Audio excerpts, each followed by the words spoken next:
ձայնը։ Բարև ձեզ հարգելի ռադիո լսողներ, հանրային ռադիոյի ուղիղ եթերում ձեր ձայնը կրկին լսելի է, ես Լուսինե Մուրադյանն եմ, առաջարկում եմ ոչ միայն լսել, այլև դիտել, մուտք գործեք arm.radio.am կայք, դիտել կոճակը սեղմեք կամ մուտք գործեք Facebook-յան հարթակ հայատար գրելով Հայաստանի հանրային ռադիո, հետևեք լայվին։ Հայկական հոգևոր վերականգնման հիմնադրամի գործունեությանն ենք այսօր անդրադառնալու Հայաստանի տարբեր համայնքներում իրականացնում է անվճար ծրագրեր այն մարդկանց համար, ովքեր պատերազմի հետևանքով ունեն հոգեբանական աջակցության կարիք։ Վերջին տարիների փորձությունները բազմաթիվ մարդկանց կյանքը բաժանել են մինչև եւ հետո հատվածների, սակայն նույնիսկ ամենածանր իրավիճակներից հետո մարդը կարող է վերագտնել իր ուժը, արժեքներն ու առաջ շարժվելու ճանապարհը։ Մենք այսօր զրուցելու ենք այս թեմաների շուրջ Հայկական հոգևոր վերականգնման հիմնադրամի ներկայացուցիչների հետ, ներկայացնեմ բանախոսներից, Հայկական հոգևոր վերականգնման հիմնադրամի գործադիր տնօրեն Հովհաննես Նիկողոսյան, բարև ձեզ, եւ Հայկական հոգևոր վերականգնման հիմնադրամի մեթոդաբանության մշակման ղեկավար հոգեբան հոգեթերապևտ Տիգրան Դովլաթյանի հետ, բարև ձեզ։ Շնորհակալություն հրավերն ընդունելու համար։ Շատ կարևոր թեմա, որը ցավոք ուշ սկսեցին անդրադառնալ պատերազմից հետո շատ արագ փորձում էին բժշկական տարբեր օգնություն ցուցաբերել այն մարդկանց, ովքեր դրա կարիքն ունեին, բայց մի պահ սկզբնական հատվածում համենայն դեպս հոգեբանական հատվածը կարծես երկրորդ պլան էր մղվել։ Եվ այդուհանդերձ մենք կարծես, գուցե ես սխալվում եմ, դուք ավելի լավ կասեք, որովհետև տիրապետում եք հետազոտության արդյունքների, կարծես փորձում ենք չտեսնել իրականը, չտեսնել մեր հոգեբանական հարցերը, խնդիրները, որոնք ի հայտ են եկել։ Արդյոք ճիշտ եմ, թե ոչ։ Նախ շնորհակալություն հրավերի համար, շատ ուրախ ենք հյուրընկալվել ձեր տաղավարում եւ օգտագործել այս առիթը հիմնադրամի ծրագրերի մասին մեր հայրենակիցներին տեղեկացնելու համար, որպեսզի օգտվեն եւ ամեն մարդ հնարավորություն ունենա քաղելու այն ինչ որ իրենց պետք է կյանքի որևէ դժվարին իրավիճակում հայտնված լինելու պարագայում վերականգնվելու համար։ Գիտեք, հիմնադրամը ստեղծվելով 2022 թվականի ամռանը ի սկզբանե երկու հիմնական բան վերցրեցինք հիմքում։ Առաջինը մենք որոշել էինք, որ պետք է մեր ծրագրերը հենված լինեն հայկականության, մեր վերականգնողունակության, վերականգնողունակ ժողովուրդ լինելու, մեր մշակույթի, մշակութային շարունակականության, հոգևոր արժեքների, մեր ինքնությանը հարիր տարբեր էլեմենտների վրա, որոնք որ դարերի վեր մեզ ենթադրաբար օգնել են վերականգնվել տարբեր ճգնաժամերից եւ հարատեվել, ուժ են տվել եւ օգնել են հարատեվել դարերի ընթացքում։ Երկրորդ բանը, որ մենք որդեգրեցինք, դա այն էր, որ որոշեցինք լինել համակայլ մեր տվյալ ոլորտում միջազգային լավագույն փորձին եւ ապավինել ոչ միայն մարդկանց ինքնազգացողության, այլ նաեւ օբյեկտիվ չափանիշներին, որոնք կօգնեն մարդկանց ավելի լավ կողմնորոշել, թե իրենք կարիք ունեն առհասարակ հոգեբանական աջակցության, թե ոչ։ Այնպես որ մեր կայքում ինքնագնահատման, ինքնաճանաչման տարբեր գործիքներից օգտվելու պարագայում մարդիկ կարողանում են օբյեկտիվորեն գնահատել իրենց Այսինքն ներեցեք, ես կարող եմ մուտք գործել ձեր կայք, այդ թեստը անցնել եւ հասկանալ ինձ անհրաժեշտ է թե ոչ, թեպետ ես հստակ գիտակցում եմ, որ ժամանակակից աշխարհում չկա մի մարդ, որը չունենա դրա կարիքը, բայց այդուհանդերձ։ Թույլ տվեք երկու բան ասել մինչև Տիգրանին խոսքը փոխանցելը։ Նախ արդից օգտվելով կոչ կանեի մեր հայրենակիցներին իրապես մուտք գործել revival.am Ես ավելի լավ առաջարկ ունեմ, եթերից հետո կամ հենց ընթացքում կայքի հասցեները տեղադրել Facebook-յան հարթակի լայվի մեկնաբանությունների դաշտում, որպեսզի ռադիո լսողը հեշտությամբ մուտք գործի եւ այդ բոլոր գործողություններն իրականացնի։ Մեծ սիրով revival.am կայքը, որտեղ մենք ունենք ինքնաճանաչման եւ ինքնագնահատման on-line գործիքներ, որոնք ի դեպ անանուն են։ Ի սկզբանե, եթե մարդը չի պլանավորում որևէ կերպ օգտվել հիմնադրամի կողմից առաջարկվող ուրեմն որևէ ծրագրերից որպես ընդհանուր ջերմաչափում է։ Ինչպես է իմ հոգեվիճակը այսօր, հա, իսկ այդ པարզ հարցի պատասխանը մենք առաջարկում ենք ստանալ անվճար հնարավորինս կարճ ուրեմն ժամանակում եւ միջազգայինորեն ընդունված Հայաստանի իրավիճակին ոնց որ ադապտացված, ճիշտ թարգմանված եւ այլն, այսինքն լավ պատշաճ գործիքներով մենք վերջին 4 տարիների համարյա ընթացքում 15000-ից ավել մարդ օգտվել է այս հնարավորությունից, որը նաև մեզ թույլ է տալիս որոշակի ընդհանրական դատողություններ անել մեր հետ պատերազմական, այսինքն կոլեկտիվ տրավմայի այս պայմաններում մեր հայրենակիցների ընդհանուր առմամբ ուրեմն հոգեվիճակի մասին եւ այն մասին, թե ինչպես է մեր ծրագրերը մարդկանց ըստ էության օգնում դուրս գալ, օգնում վերապրել։ Խնդրեմ։ Ասացիր ամբողջը, բայց անդրադառնալով տեստերը միայն ուղակի չեն տալիս իմ հոգեբանական վիճակի մասին տեղեկություն, տեստերը անցնողին տալիս են դեպրեսիվ ֆոնի մասին տեղեկություն, թե որքանով մարդը կարա գտնվի դեպրեսիայի մեջ եւ թե չէ, ու տեստերը մյուս տեստը երկու տեստ ունենք, տալիս են ինֆորմացիա, թե արդյոք մարդու մոտ կան հետտրավմատիկ ստրեսային խանգարման բնորոշ սիմպտոմներ։ Ինչու ենք այս երկու տեստերը ընտրել, որովհետև սովորաբար կոլեկտիվ տրավմայից ու հենց մասնավորապես պատերազմից հետո հենց այս խնդիրներն են, որոնք որ կարող են առաջ գալ։ Իմիջիալոց դուք նշեցիք, որ երկրորդ պլան է մղվել հոգեբանական աջակցությունը, առաջի պլան չէ կարող լինի հոգեբանական աջակցությունը, որովհետև հետազոտությունները ցույց են տալիս, որ ուժեղ ստրեսների հետևանքով մարդիկ հակված են ինքնավերականգնման, այսինքն sense tendency պետք է ինչ-որ ժամանակ անցներ, այն մարդիկ, ովքեր որ կվերականգնվեն, իսկ այն մարդիկ, ովքեր չէ, արդեն ունեն հստակ սիմպտոմատիկա, որոնք կարող են ստուգել տեստերի միջոցով։ Այսինքն ճիշտ եմ հասկանում, կան մարդիկ, որոնց այդ պահին օրինակ պետք չէ հոգեբանական աջակցություն, ժամանակի ընթացքում կարողանում են աշխատել իրենց վրա, բերել գալ ինչ-որ բալանսի, իսկ մարդիկ կան, որ պարտադիր անհրաժեշտ է որևէ մեկի աջակցություն։ Տեսեք, անմիջապես իրադարձությունից հետո, հա, մեր պարագայում պատերազմ տեղահանում, այն հոգեբանական սիմպտոմատիկան, որոնք որ մենք կողքից կարանք տեսնենք ու ասենք սա խնդրային է, ինքը կարող լինի նորմալ օրգանիզմի արձագանքը այդ իրավիճակին, այսինքն տենց էլ պետք է լինի, այ հակառակը, որ տենց չլինի, այդ կլինի աննորմալ, հա։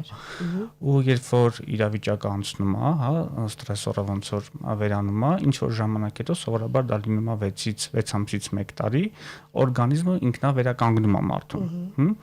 ու ինչքան որ չեմ սխալվում, եթե չեմ սխալվում 3 թե 6% մարդկանց մոտ, որ սիմպտոմները մնում է հետո։ Հիմնականում դրանք վերականգնվում են։ Վերականգնվել ասելով մարդիկ չունեն հոգեբուժական ախտորոշում։ Բայց նյարդային ֆոն կարող է լինել։ Պորտկումներ լինեն, որ հաճախ դա կարող է լինել, դա լինում է ցավոք սրտի նամանավանդ մարզերում, հա, Երևանից դուրս շատ սարսափելի տեսարան կա, հա, ընտանիքներում այդ պորտկումներն են լինում, ընտանեկան ոնց որ անդորն է խախտվում, նամանավանդ մարդկանց մոտ, ովքեր որ մասնակցել են պատերազմին, հա, նամանավանդ տղամարդկանց մոտ, ովքեր որ պատվից վեր են համարում, ասելու որ իրանք ունեն հոգեբանական խնդիր, սա էլ ոնց որ սոցիալական ստիգմայի հետևանք։ Բարդույթ։ Կարանք ասենք տենց, հա, որովհետև տղամարդը պետք է դիմանա, տղամարդը չպետք է դիմի, ուժեղ է։ Սա այդ կարծրատիպային մտածողությունն է, որը գալիս է փոքրուց, հա, դու պիտի չլացես, դու տղա ես, ամոթ է, այսպիսի մտքեր մենք հաճախ մեր տատիկներից, պապիկներից, ուսուցիչներից լսել ենք, ու իրականում ես միշտ ասում եմ, որքան բարդ է այս իրականությունում կանանց, նույնքան էլ բարդ է տղամարդկանց, որովհետև ստեղծված են արհեստական կարծրատիպեր, որոնք խանգարում են։ Տղամարդկանց համար չափերս անցնեմ, ասեմ, որ շատ ավելի բարդ է, որովհետև եթե կանայք կարող են թույլ տալ իրենց արտահայտվել էմոցիաներով, հա, իրար սուրճի սեղանի շուրջ, տղամարդիկ դա սովորաբար չեն անում, հա, անդադ ոնց որ ներս են գցում, ինչը հետագայում բերում է ավելի լուրջ խնդիրների, արդեն հոգեսոմատիկ։ Ես կուզեի, թեպետ դուք նշել եք, որ բավականին մտահոգիչ են արդյունքները, բայց այդուհանդերձ առերեսվենք իրականությանը եւ փորձենք հասկանալ հետազոտության արդյունքներն ինչպիսին էին եւ ինչ պատկեր կա, որպեսզի նաեւ մենք էլ ինքներս պատկերացում կազմենք եւ յուրաքանչյուրս մեզ համար առաջին հերթին մտածենք ես օրինակ հիմա երբ իմացա ձեր հարթակի մասին, եթերից անմիջապես հետո գնալու եմ ու անցնեմ այդ երկու տեստը, նախ եւ առաջ ինձ շատ հետաքրքիր է, երկրորդը ես ուզում եմ հասկանալ արդյունքը։ Հետևաբար նաև կուզեի, որպեսզի մեր ռադիոլսողներն էլ իմանային տրավմայի եւ դեպրեսիայի մակարդակի կատարած ուսումնասիրության արդյունքները ինչպիսին էին։ Դուք նշել եք, որ մտահոգիչ է, որքան մտահոգիչ է։ Եթե թույլ կտաք երկու կարճ հարցին անդրադառնանք, հետո նո արդեն ձեր վկայակոչած մտահոգիչ թվերին։ Ես նախ կուզեի առաջինը ընդգծել, որ մեր երկրում կան բազմաթիվ մասնագիտական կառույցներ, հոգեբանների, սոցիալական աշխատողների, ովքեր որ պատվով իրենց գործը անում են։ Այս ստուդիայում բազմիցս լուսաբանվել են նրանք, եկել են, պատմել են։ Այո, եւ իրենց գործը պատվով իրականացնում են թե վճարովի, թե անվճար մեր հայրենակիցներին օգտակարություն բերելու համար, բայց այդուհանդերձ հայկական հոգևոր վերականգնման հիմնադրամի աշխատանքի դաշտը մի փոքր տարբերվում է այլ մասնագիտական կառույցների աշխատանքի դաշտից։ Մեր մոտեցումը եւ ծրագրերը կառուցված են կյանքի այն փուլի համար, երբ այդ կոլեկտիվ տրավմա ասվածը վերապրած մարդիկ սկսում են մտածել, թե ինչպես ապրել հետո։ Մենք չենք խոսում մանկական տրավմաների, չենք խոսում կյանքի այլ դժվար իրավիճակների մասին։ Մենք առաջարկում ենք ծրագրեր, որոնք որ մեծ իրադարձություններից հետո, ինչպիսին է պատերազմը կամ բռնի տեղահանությունը, ինչպես Տիգրանը նշեց, հետո մարդիկ ինչ որ ապահով տարածք հասնելով կամ այդ ապահովության այդ առաջնային կարիքները բավարարելուց հետո սկսում են մտածել, թե ինչպես ապրել հետո։ Այսինքն այն մարդկանց մասին, ում կյանքը այդ մեծ իրադարձությունը բաժանել է հետո եւ առաջ, ուրեմն փուլերի։ Դա մեկ։ Երկրորդը մենք մեր կայքում ուրեմն ինքնագնահատման եւ ինքնաճանաչման տարբեր ուրեմն թեստեր հրապարակելով մենք ի սկզբանե կոչ ենք արել մեր հայրենակիցներին օգտվել դրանցից ազատորեն, քանի որ դրանք անանուն են ըստ էության, եթե մարդը չի ցանկանում կամ չի տեսնում կարիք կամ ցանկություն մասնակցելու հիմնադրամի առաջարկած ծրագրերին որպես ընդհանուր ոնց որ սեփական հոգեվիճակի գնահատման գործիք եւ ինչպես արդեն նշեցի բազմաթիվ մարդիկ այդ արել են, անում են ամեն օր եւ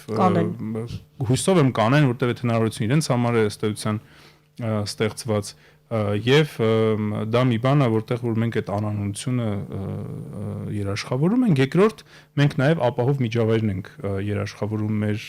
տասնյակ վերապատրաստված մասնագետների շնորհիվ մեր ծրագրերի շրջանակները, մեծպես որ թե կանայք, թե տղամարդիկ, ովքեր հազարավոր, մոտ 5000 մեր հայրենակից է օգտվել մեր ծրագրերից վերջին 4 տարիների ընթացքում եւ այդ ապահով միջավայրը, անանունությունը, մասնագիտական բարձր միջազգային բոլոր ստանդարտներին հարիր պայմանները, որոնք որ անհրաժեշտ են մարդուն օգնել դժվար իրավիճակից դուրս գալ եւ ինչպես մենք ենք կարեւորում ձևավորել այդ ապագայում այդ մտածողությունը, մենք դա երաշխավորել ենք եւ շարունակել ենք երաշխավորել, այնպես որ ուզում եմ ընդգծել, որ մեր աշխատանքը մի փոքր տարբերվում է մասնագիտական հանրույթի այլ ուրեմն սեգմենտներում կատարած աշխատանքից։ Հիմա գանք թվերին, ինչպես դուք ասացիք։ Այդ հետաքրքիր են այդ թվերը։ Օրինակ մենք 20 4 թվականի ուրեմն դեկտեմբերից մինչև 25 թվականի մայիս ընկած ժամանակահատվածում մոտավորապես 5200 հոգի կայքում անանուն կերպով արդեն նշեցի, լրացրել էր դեպրեսիայի գնահատման թեստը եւ մենք այդ արդյունքները վերլուծեցինք սեռատարիքային, աշխարհագրական, սոցիալական կարգավիճակ, կրթական ուրեմն մակարդակ եւ մի քանի թիվ ընդամենը հնչեցնեմ ոչ թե տագնապ հնչեցնելու առումով այլ ընդամենը խնդրի կարևորություն ընդգծելու նպատակով։ Նախ չկա օրինակ սեռային տարբերություն, սեռային կորելացիա, թե տղամարդիկ, թե կանայք հավասարապես էմոցիա ունեն, եւ գտնվում են ոչ շատ բարվոք վիճակում շատերը։ Բայց ընդ որում 5200 թիվը, որը արդեն նշեցի, ընդ որում այս հետազոտությունը մենք արել ենք Արար հիմնադրամի հետ միասին եւ իրեն շատ շնորհակալ ենք այս աջակցության համար մեր աշխատանքին։ Այս 5200 մոտավորապես հոգու շրջանում ամբողջ Հայաստանից են եղել լրացնողները։ Այդուամենայնիվ մեծ պնդում սոցիոլոգների միջավայրում օրինակ եթե խոսելու լինենք, տենց շատ պնդում չէին կանի այս հետազոտության վերաբերյալ, որովհետեւ օրինակ ընտրանքը, չգիտեմ, հավասարաչափ չի եղել բաշխված եւ բայց քանի որ ներկայացուցչական է բավական եւ 5200-ը դա ահագին մեծ թիվ է, դրանք մեզ այդուամենայնիվ ընդհանրական դատողություններ անելու հնարավորություն տալիս են։ Այսպես ուրեմն միջին եւ ծանր վիճակում ըստ այս գնահատման ինքնագնահատման արդյունքների, որը ախտորոշում չի, հա, դա ուզում ընդգծեմ, միջին եւ երկարացնում են, որ վատ նորությունները ամենավերջում ասեմ։ Չէ, եկեք երկարացնենք, ուղղակի լավ է, որ մանրամասն։ Միջին եւ ծանր վիճակում գտնվում են ինքնագնահատված մարդկանց 45%-ը։ Համարյա կես։ Դա որ պատկերացնենք մոտավորապես 18%-ը ծանր, մոտավորապես 29-30 նայած սերի տոկոսը միջին վիճակում, որ պատկերացնեք, սա մի փոքր ավել է ուրեմն նույն շրջանում, նույն գործիքով Ուկրաինայում ներքին տեղահանված անձանց եւ փախստականների շրջանում արված հետազոտությունից մի փոքր ավել է մեր տվյալները։ Հիմա կարող սոցիոլոգները մեզ հիմա բզկտեն մեր այս ընդհանրական պնդումի համար, բայց մենք ոնց որ ավելի շատ երևի ուզում ենք խնդիրը արձանագրենք, քան թե ինչ որ մասնակիցների շրջանում կատարված, հա, այս տարբերակով ֆիքսեք։ Ընդ որում ուզում եմ ընդգծել, որ օրինակ այդ 5200-ի մեջ շատ փոքր համեմատաբար փոքր թիվ էր կազմում օրինակ պատերազմի բուն մասնակիցների թիվը, արցախցիների բուն արցախցիների թիվը, կորելացիա չունենք օրինակ քաղաքաբնակ, գյուղաբնակ, սահմանամերձ, ոչ սահմանամերձ բնակչություն։ Մի քանի ընդհանրական բան ըստ էության այդուամենայնիվ կար։ Հատկապես ծանր ոնց որ վիճակում դեպրեսիվ ֆոնի գտնվող մարդկանց մեջ ուրեմն ուրույն խումբ էին հասկանալի պատճառներով կազմում այրիները։ Դե Երկրորդը երիտասարդները, ովքեր իրենց նախ տարիքային խումբներ ըստ էության երիտասարդների եւ երկրորդ ովքեր եւ երիտասարդ են եւ իրենց ինքնաբնորոշել են որպես ուսանող, հա, եւ օրինակ ուսանողների ինքնաբնորոշված ուսանողների մեջ միջինից ծանր ոնց որ թիվը 42% էր։ Նույնիսկ։ Հա, դեպրեսիվության միջինից ծանր կտորի մեջ։ Հիմա դա միգուցե կապված է պատերազմի հետ, միգուցե կապված է, չգիտեմ, սոցիալական ցանցերի այս մեր կյանքը եղելու հետ։ Մենք այդպես պնդումներ չենք կարող անենք, բայց մենք ասում ենք, որ ուսանողների, երիտասարդների ահռելի մասը ունի դեպրեսիվ ուրեմն ինքնա բարձր նիշ, որի հետ մենք առաջարկում ենք անվճար ուրեմն աշխատանք եւ մերպես էլի շատեր, որի հետ պետք է աշխատել այլ կերպ ասած, որտեվ այն վերամբարձ խոսքերը երիտասարդության ապագա եւ այլն լինելու հետ կապված ավելի գործով է հավանաբար պետք բանանել, որ հետո արդեն շատ ուշ չլինի Տիգրան ջան, ինչով եմ բաց թողեցի։ Ես կուզեի նաև որպես հոգեբանել վերլուծեիք, ինչով է պայմանավորված, որ երիտասարդների մոտ այսքան մեծ է թիվը։ Չեմ կարող ասել ինչով պայմանավորված, բայց երևի թե կուզեմ անդրադառնալ կոլեկտիվ տրավմայի առանձնահատկություններին, թե ինքը ինչու է այդպես սարսափելի բան։ Մինչև եթերը սկսել է ասացիք, որ մեր ազգային առանձնահատկություններից այնա, որ մենք մեր ազգայինը շատ տենց կարևոր ենք։ Հա, իսկապես ճիշտ է, սա կարևոր է ու մենք նաև ազգային այլ ոնց որ կարևոր հատկանիշներ ունենք, օրինակ, չգիտեմ, ազգության, ազգականների հետ մտերմությունը, հարևանների հետ մտերմությունը, մարդ շփումը մեզ մոտ շատ կարևոր է։ Էմոցիոնալ դաշտը մեզ համար առաջնային է։ Ու մարդ երբ որ ծնվում մեծանում է մեր հասարակությունում, չէ, առհասարակ հասարակությունում, ինքը ունի հիմնարար համոզմունքներ, ենթադրյալ համոզմունքներ, հա, որոնք նրա մասն են, որ երկիրը ապահով է, որ ես ապագան տեսնում եմ, որ կան տարբեր կառույցներ, ում կարող եմ դիմել, որ իմ շրջապատը իմ կողքին է, իմ ընտանիքը իմ կողքին է, հարևաններս իմ կողքին է։ Թիկունքս ամուր է։ Այո։ Այսինքն այդ բազային ապահովության զգացողությունը ոնց որ կա կոլեկտիվ տրավմայի արդյունքում, այսինքն իրադարձությունը երբ որ լինում այդ կարող լինի պատերազմ, այդ կարող լինի տեղահանություն, երկրաշարժ եւ այլ, այս հիմնարար համոզմունքները քանդվում են։ Ու կյանքը կարծես թե բաժանվում է 3 մասի, հա, ոնց որ անցյալում, ներկան ու ապագան։ Ապագան դառնում է անորոշ ու սարսափելի, որովհետեւ մարդու ինքնությունը կարծես թե կենտրոնանում է տրավմայի շուրջ։ Ու իր բոլոր էներգիան, ամբողջ էներգիան ծախսվում է նրա վրա, որ ինքը իր գոյատևումը ապահովի։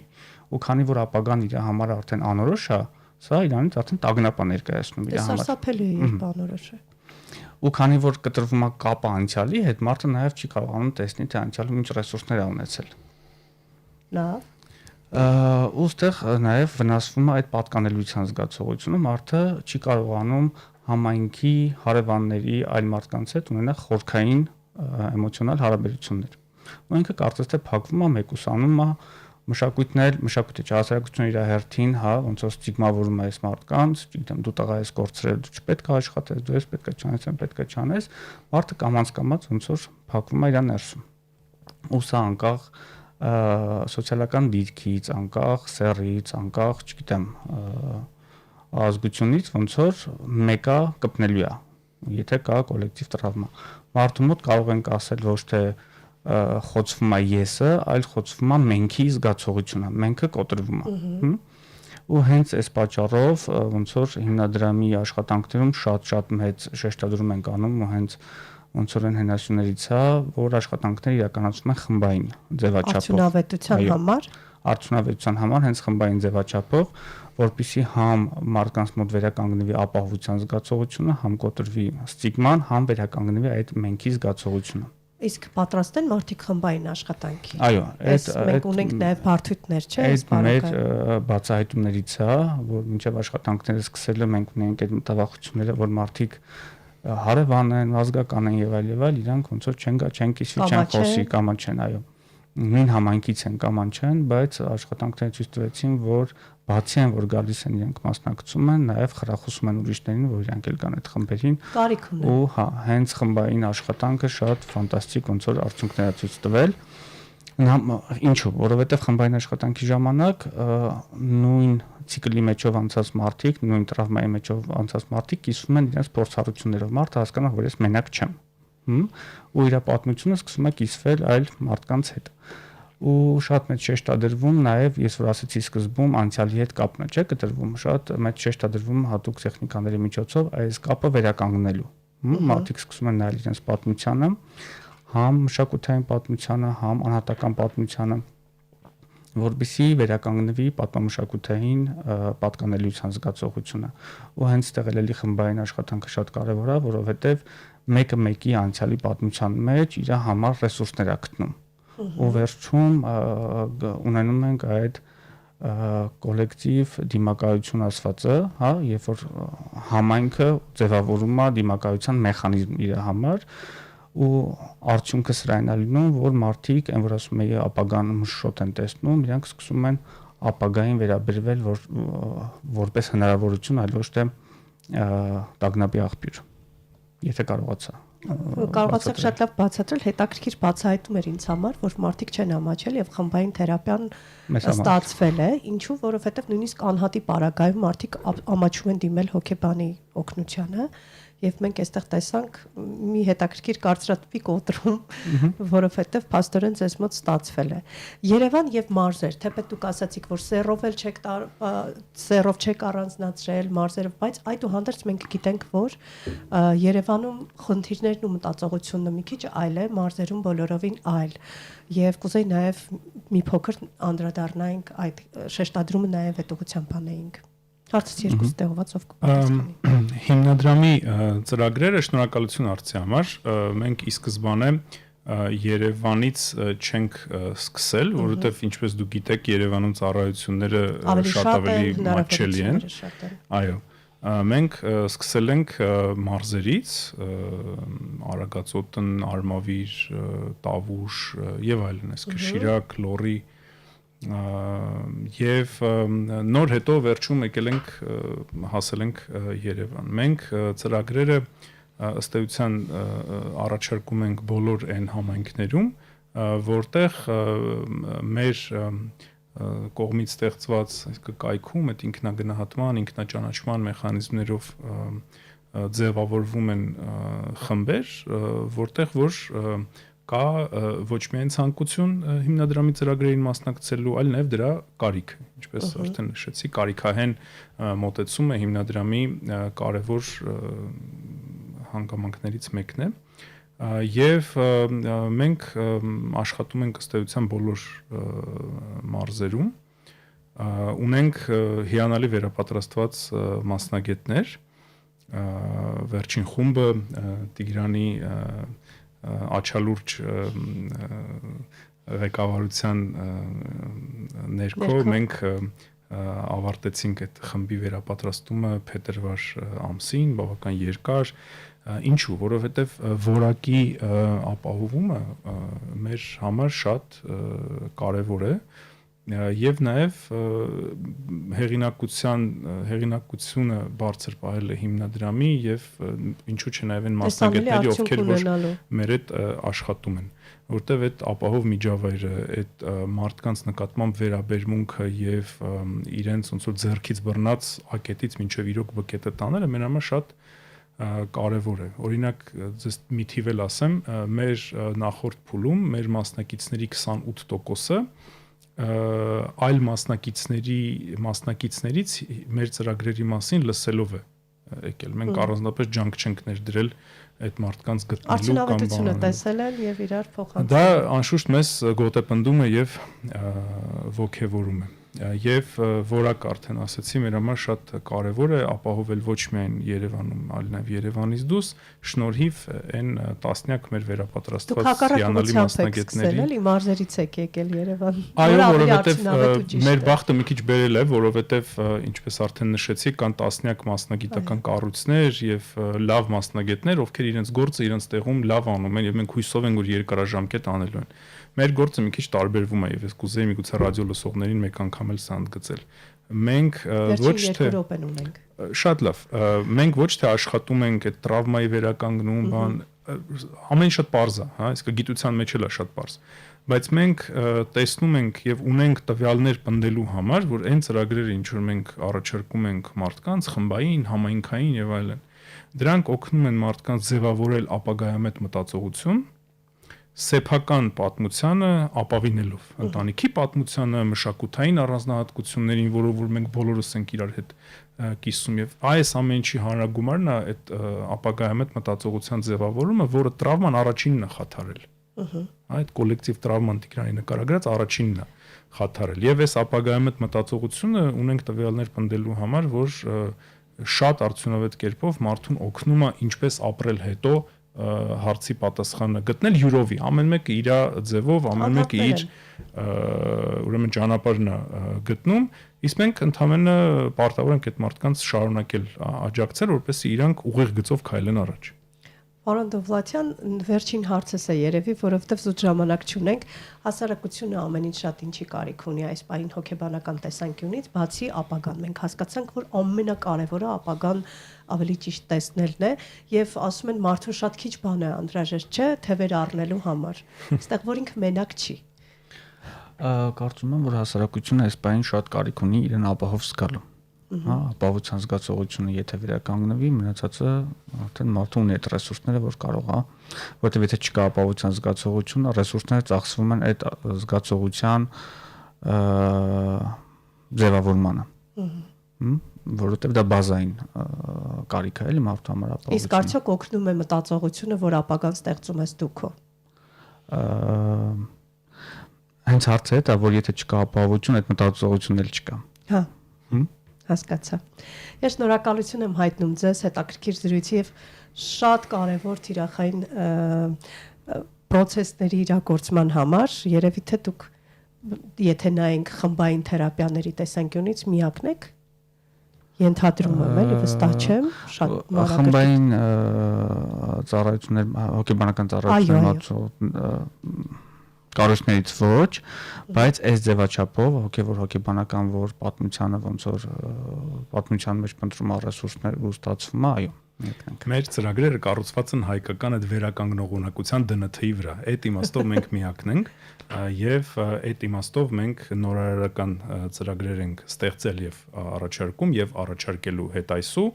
եւ հորդորում ենք մեր հայրենակիցներին ուղղակի օգտվել այդ հնարավորությունից։ Ուղղակի ձեզ պետք է միանանք, եւս մեկ անգամ պիտի խնդրեմ ծրագրի ավարտից անմիջապես հետո Facebook-յան հարթակի լայվի մեկնաբանությունների դաշտում տեղադրեք բոլոր հասցեները ու սոցիալական հարթակները, որով կարող են ձեզ գտնել։ Ես էլ եթերից հետո ձեզ հրաժեշտ տալուց անմիջապես հետո գնալու եմ եւ այդ թեստերն անցնեմ։ Շնորհակալ եմ ձեզ եւս մեկ անգամ, կարծում եմ մեր ռադիոլսողներից շատերին հետաքրքրեց եւ վստահ եմ, որ եթերից հետո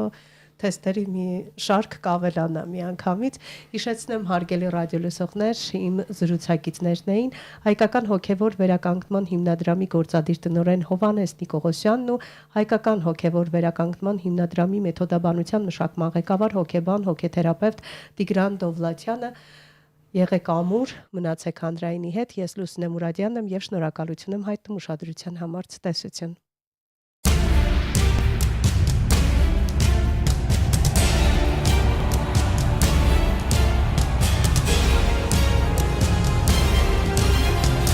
Քո ձայնը